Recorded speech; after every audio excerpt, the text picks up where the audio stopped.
DPRD DKI Jakarta menggelar rapat paripurna dengan agenda mendengarkan pidato gubernur terkait rancangan peraturan daerah tentang penyelenggaraan sistem penyediaan air minum Senin 6 April 2026. Dalam kesempatan tersebut, Khoirudin menegaskan Ranperda SPA merupakan langkah strategis untuk menjamin pemenuhan kebutuhan dasar masyarakat.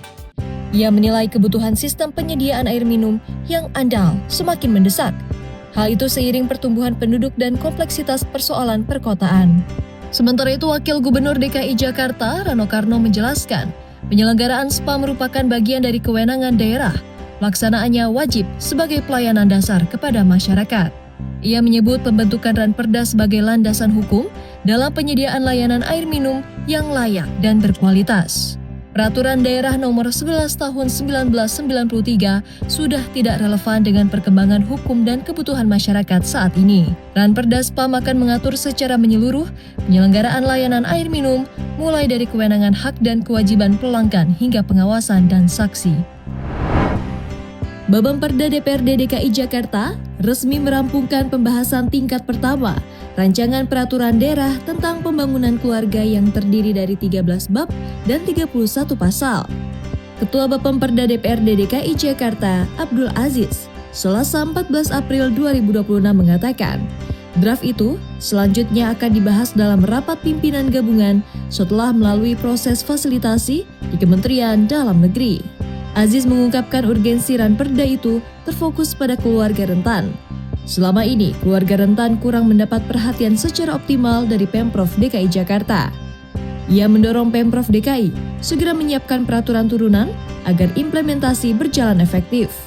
Kami berharap perda pembangunan keluarga ini bisa segera ditindaklanjuti dengan Rapimgab, rapat pimpinan gabungan, kemudian proses fasilitasi ke Kemendagri. Dan nanti ketika sudah diundangkan, kami berharap langsung direspon oleh Pak Gubernur untuk menurunkan pergub-pergubnya. Karena perda ini terkait langsung dengan keluarga rentan ya, yang selama ini mungkin kurang diperhatikan oleh pemerintah. Kami berharap nanti pergub-pergubnya ini bisa aplikatif dan bisa dijalankan sehingga tujuannya untuk menciptakan keluarga yang sejahtera, bahagia, bisa terwujud untuk DKI Jakarta. Pada intinya bahwa Pemda DKI Jakarta harus ikut berpartisipasi dalam menangani masalah keluarga rentan. Dalam hal kesejahteraan, dalam hal kesehatan, dan juga dalam hal keharmonisan. Menjadi tanggung jawab kita bersama, bukan hanya Pemda DKI Jakarta, tapi seluruh pihak ya, agar bisa paling tidak berkurang jumlahnya. Ya. Kalau memang tidak ada sama sekali kan tidak mungkin ya, pasti ada. Paling tidak ini berkurang secara signifikan dengan hadirnya perda ini ke depan. Ketua DPRD DKI Jakarta, Khoirudin, menghadiri perayaan Lebaran Betawi 2026 di lapangan Banteng, Jakarta Pusat, Sabtu 11 April 2026. Ia menilai perayaan itu menjadi langkah strategis untuk memperkuat identitas Jakarta sebagai kota global yang tetap berpijak pada akar budaya lokal. Khoirudin menegaskan, Jakarta sebagai kota global harus selaras dengan pelestarian kebudayaan Betawi, tentunya dengan dukungan Pemprov DKI Jakarta. Ia mengapresiasi Gubernur DKI Jakarta, Pramono Anung, yang telah menginovasi program pendidikan bagi masyarakat, misalnya beasiswa LPDP untuk masyarakat Betawi. Khoirudin juga menekankan inklusivitas bagi warga Jakarta dengan mengingatkan setiap yang tinggal dan berkarya di Jakarta harus memiliki tanggung jawab bersama menjaga Jakarta. Ia mengajak seluruh lapisan masyarakat untuk terus bersinergi menjaga kondusivitas kota demi kebaikan kota Jakarta. Assalamualaikum warahmatullahi wabarakatuh. Saya Khoirudin, Ketua DPRD DKI Jakarta. Hari ini hadir acara Lebaran Betawi di Lapangan Banteng, tanggal 11 April 2026. Ya, masih bulan Syawal 1447 Hijriah. Acara ini amat sangat strategis. Yang pertama, ya, acara ini memberikan penegasan bahwa Jakarta yang sudah dicanangkan menjadi kota global relate dengan kebudayaan Betawi karena menuju kota global yang berbudaya. Dan hari ini membuktikan perhatian Pemda terhadap budaya Betawi sangat kuat. Bahkan saya apresiasi karena Pak Gubernur memberikan beasiswa LPDP Veteran Betawi. Bukan serta-merta, dia harus bersaing, harus kompetitif. Yang kedua, forum ini akan memberikan transfer kepada anak-anak muda, Gen Z, milenial, untuk memahami budaya Betawi, makan Betawi, kultur Betawi yang tadi dicontohkan, salam-salaman dengan tua, ada hantaran. Ini juga punya nilai-nilai kemanusiaan yang luar biasa, menghormati yang tua. Jadi saya berharap kegiatan ini dilaksanakan tiap tahun ya oleh Gubernur DKI Jakarta. Jadi agenda pemerintah, agenda resmi sebagai bukti bahwa kita ingin menghantarkan Jakarta menjadi kota global yang berbudaya. Wakil Ketua DPRD DKI Jakarta, Wibi Andrino, menghadiri sidang kelompok musyawarah perencanaan pembangunan Jakarta Selatan tahun 2026 di kantor pemerintah Kota Jakarta Selatan, Senin 6 April 2026. Ia juga membawa berbagai aspirasi masyarakat dari tingkat wilayah. Pasalnya, terdapat sejumlah usulan musrenbang yang belum terselesaikan dari tahun sebelumnya. Karena itu menurut Wibi, perlu menjadi perhatian serius pemerintah kota. Aspirasi tersebut dari berbagai stakeholder di wilayah. Wibi memastikan membawa persoalan tersebut dalam pembahasan sidang kelompok agar mendapat solusi, khususnya dalam penanganan banjir. Di mana pengusulan musrembang dari tahun ke tahun ada yang belum terselesaikan. Baru saja, contoh saja di daerah Grogol Selatan menyampaikan pada saya musrembang tahun 2024 belum juga ada tindak lanjut. Dan tentu ini akan saya sampaikan dalam sidang kelompok ini agar ini menjadi diselesaikan, terutama dalam permasalahan banjir ya. Ini menjadi hal yang menjadi stressing serius kita ketika masyarakat memohon untuk ada perbaikan turap, saluran air, dan harapan kita dalam hal-hal yang lain, terutama dalam hal yang strategis seperti masalah kemacetan, masalah RTH, masalah kualitas lingkungan juga menjadi satu perencanaan yang komprehensif. Ini sudah disetujui dari tahun 2024. Wakil Ketua DPRD DKI Jakarta, Rani Mouliani dan Ketua Bapemperda Abdul Aziz menghadiri musyawarah perencanaan pembangunan Jakarta Barat tahun 2026 di kantor Wali Kota Jakarta Barat, Kembangan, Jakarta Barat, Kamis 2 April 2026. Rani menyampaikan fokus utama pembangunan di Jakarta Barat masih berpusat pada penanganan masalah klasik seperti banjir dan pengelolaan sampah. Ia mendorong Jakarta Barat memanfaatkan aset milik pemerintah provinsi untuk mendukung infrastruktur lingkungan terkait rencana pembangunan wilayah 2026 hingga 2027. Penggunaan aset tersebut bisa membangun fasilitas pengelolaan sampah modern seperti refuse derived fuel atau intermediate treatment facility, sehingga penanganan sampah dapat teratasi secara mandiri di masing-masing wilayah. Semangat perjuangan RA Kartini kembali digaungkan dalam sebuah kegiatan yang digelar di Taman Kantor Wali Kota Jakarta Barat, Rabu 22 April 2026. Cara ini menjadi momentum untuk merayakan peran perempuan di era modern, sekaligus mendorong kontribusi nyata perempuan dalam pembangunan kota. Wakil Ketua DPRD DKI Jakarta, Imam Mahdiah menyampaikan, semangat Kartini sangat terasa di Jakarta Barat. Hal itu terlihat dari banyaknya perempuan yang menduduki posisi strategis di wilayah tersebut, yaitu Wali Kota Jakarta Barat, 2 pimpinan DPRD dari Jakarta Barat, Kepala BPN Jakarta Barat, dan Kepala Kejari Jakarta Barat. Ia menambahkan, perempuan juga memiliki kemampuan multitasking yang menjadi kekuatan sendiri dalam pembangunan. Sementara itu, anggota Komisi DPRD DKI Jakarta, Solihah, mengungkapkan hal senada.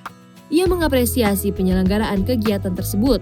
Ia menilai acara ini mampu memberikan semangat baru bagi perempuan di Jakarta Barat. Di kesempatan yang sama, anggota Komisi DPRD DKI Jakarta, Lau Sigfrida, mengaku bangga dengan semakin kuatnya peran perempuan di Jakarta Barat. Terutama sejak kepemimpinan wali kota perempuan di wilayah tersebut, ia juga berpesan perempuan Indonesia, khususnya di Jakarta, terus memperkuat ketangguhan dalam berbagai aspek kehidupan. Hal serupa disampaikan anggota Komisi DPRD DKI Jakarta, Hilda Kusuma Dewi. Menurutnya kegiatan itu sangat positif. Pelaksanaan di ruang terbuka hijau memberikan ruang kolaborasi yang lebih luas. Ia berharap kegiatan serupa terus berlangsung di masa mendatang, tidak hanya untuk perempuan, tetapi juga generasi muda. Pemberdayaan perempuan bisa menjadi pilar penting dalam membangun kota, sejalan dengan semangat perjuangan RA Kartini.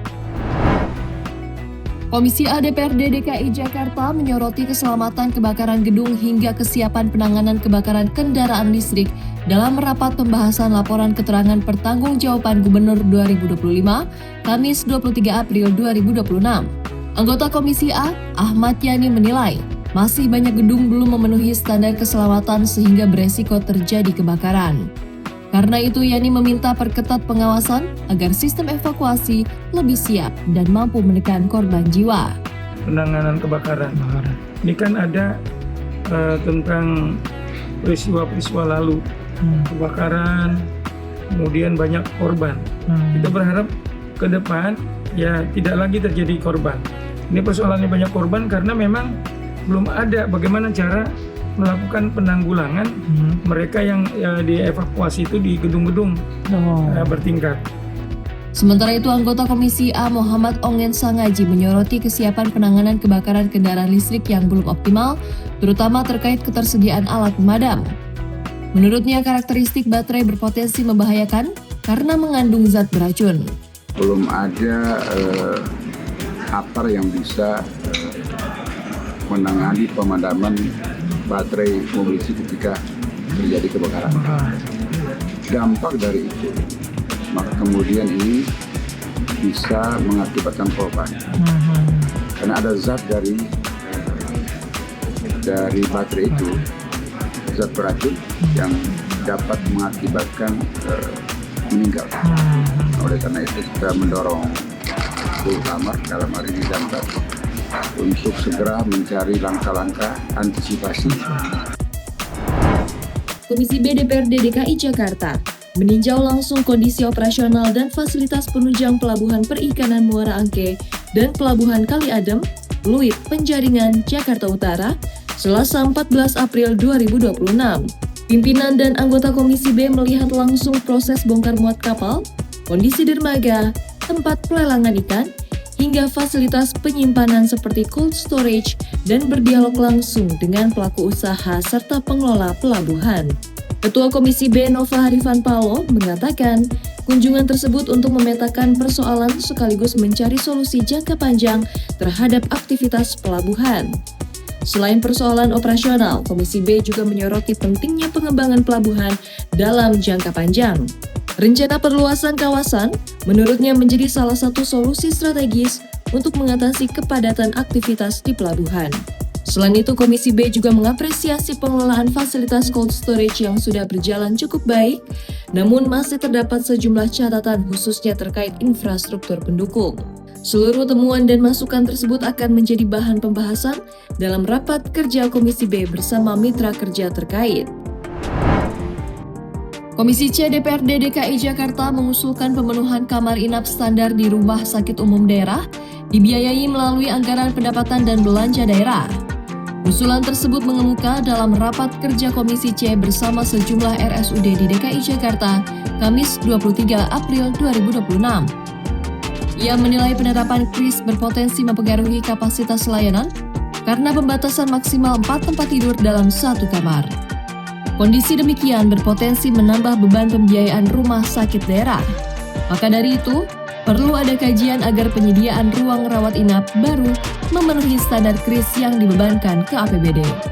Menurutnya, skema tersebut penting agar pelayanan dasar tetap berjalan tanpa mengganggu kondisi keuangan Badan Layanan Umum Daerah. Di sisi lain, pendapatan RSUD dapat mengarah pada pengembangan layanan inovatif termasuk ruang rawat inap eksekutif. Tarik, mungkin tadi rapat umumnya dulu ya, dari sekitar 7 RSUD kita itu rata-rata melampaui target. Cuma ada 3 tadi yang mendekati ya, secara umum bagus lah seperti itu. Artinya apa? Kalau dari segi target pendapatan bisa nilainya sudah bagus. Di sisi lain juga kan ada target pelayanan.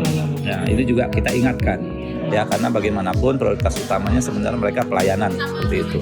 Nah, kemudian ada beberapa kendala yang kita catat yang ini mempengaruhi baik kinerja operasional mereka memberikan pelayanan maupun kinerja keuangan mereka dalam mengoptimalkan retribusi. Yaitu apa? Di antaranya adalah terkait dengan kebijakan baru, yaitu kamar rawat inap standar atau KRIS, di mana saat ini maksimum daya tampungnya itu 4 tempat tidur ya, satu kamar. Tentu ini menjadi satu kendala tersendiri. Pertama, ini berpotensi mengurangi layanan, ya kan. Kedua, ini juga akan menjadi beban finansial bagi BLUD tersebut untuk menambah kamar tambahan, ya, untuk mengembalikan layanan tadi seperti itu. Nah, karena skemanya selama ini itu diambil dari pendapatan BLUD tersebut, maka timbul tadi kendala. Satu, penurunan pelayanan dan penurunan pendapatan. Makanya tadi kita menginisiasi agar coba dilakukan kajian apakah memungkinkan untuk memenuhi kebijakan KRIS tersebut, penyediaan ruang kamar inap baru tersebut bisa dibiayai oleh APBD. Komisi D DPRD DKI Jakarta menilai program penataan kampung kumuh belum tepat sasaran, sebab masih berfokus pada perbaikan infrastruktur fisik.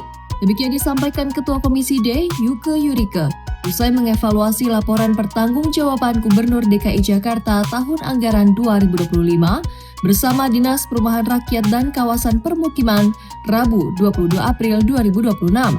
Yuke mendorong Pemprov DKI mengintegrasikan aspek pemberdayaan ekonomi dan sosial, butuh pemetaan ulang dalam penyusunan rencana kerja perangkat daerah 2026 dan 2027. Menurutnya terdapat ketidaksinkronan data di lapangan. Misalnya, wilayah yang sudah tertata masih dianggap kumuh, di satu sisi, wilayah yang membutuhkan bantuan justru belum terdata. Yuke juga meminta evaluasi program Community Action Plan dan Collaborative Implementation Program, meski program tersebut menjadi instrumen utama penataan kampung di Jakarta. Komisi D berencana meninjau langsung sejumlah titik lokasi penataan. Tujuannya memetakan tingkat keberhasilan proyek, termasuk meninjau wilayah yang belum tersentuh bantuan. Komisi E DPRD DKI Jakarta menerima audiensi Yayasan Nurani Hati Peduli pada Selasa 14 April 2026. Pertemuan tersebut membahas pencegahan penyakit menular seksual bagi remaja, termasuk penguatan edukasi kesehatan reproduksi. Ketua Komisi E DPRD DKI Jakarta, M. Subki menilai, hal yang menyangkut kondisi generasi muda harus menjadi perhatian serius. Terlebih, fakta hasil pemaparan Yayasan Nurani Hati Peduli menunjukkan perhatian khusus terhadap perkembangan penyakit pada remaja, khususnya penyakit menular seksual dan kesehatan reproduksi. Subki menegaskan akan menindaklanjuti hasil audiensi tersebut melalui langkah konkret lintas perangkat daerah. Ya, ini fakta-fakta yang dipaparkan oleh Yayasan Nurani Hati Peduli. Segmennya mereka punya perhatian khusus terkait perkembangan penyakit yang melanda anak-anak kita, anak-anak remaja, terkait penyakit seksual dan kemudian penyakit reproduksi. Ini tentu menjadi concern kita ya.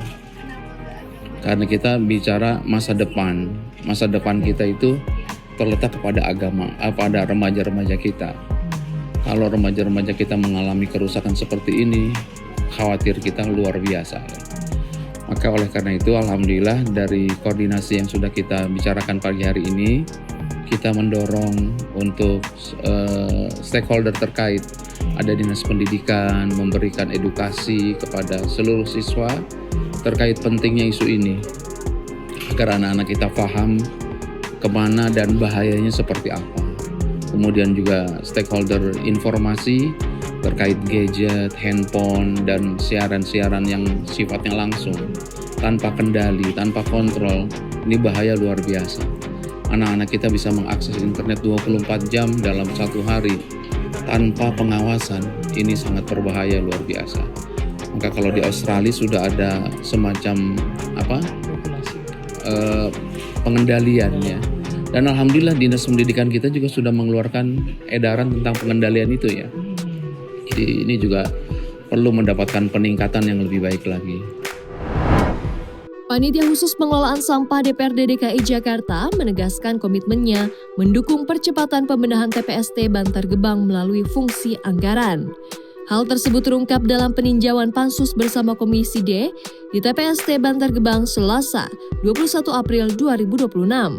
Ketua Pansus Pengelolaan Sampah, Yudhistira Hermawan, mengatakan insiden longsor harus menjadi peringatan serius dan perlu percepatan pembenahan.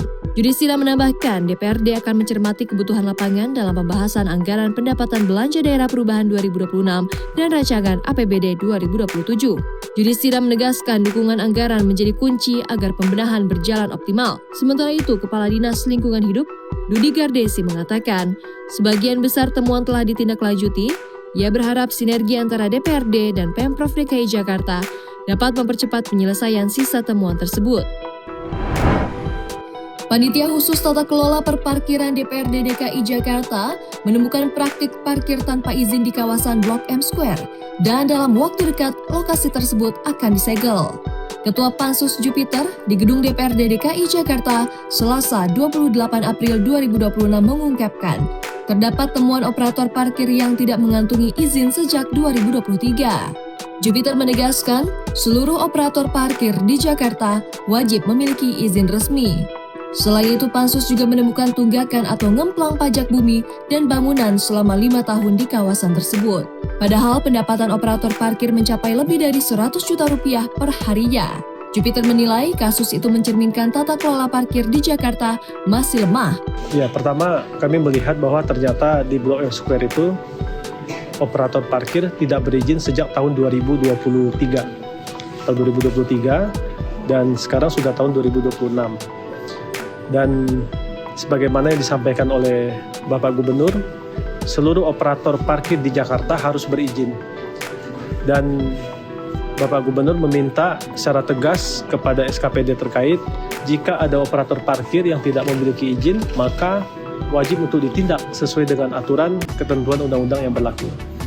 Dan ini selain tidak memiliki izin, ternyata Blok M Square juga memiliki tunggakan pajak PBB selama 5 tahun yang belum dibayarkan.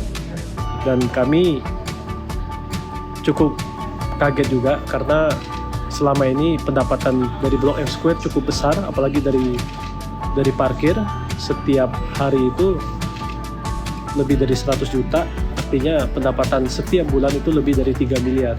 Sementara PBB itu tidak dilakukan pembayaran, artinya ada tunggakan yang harus wajib diselesaikan.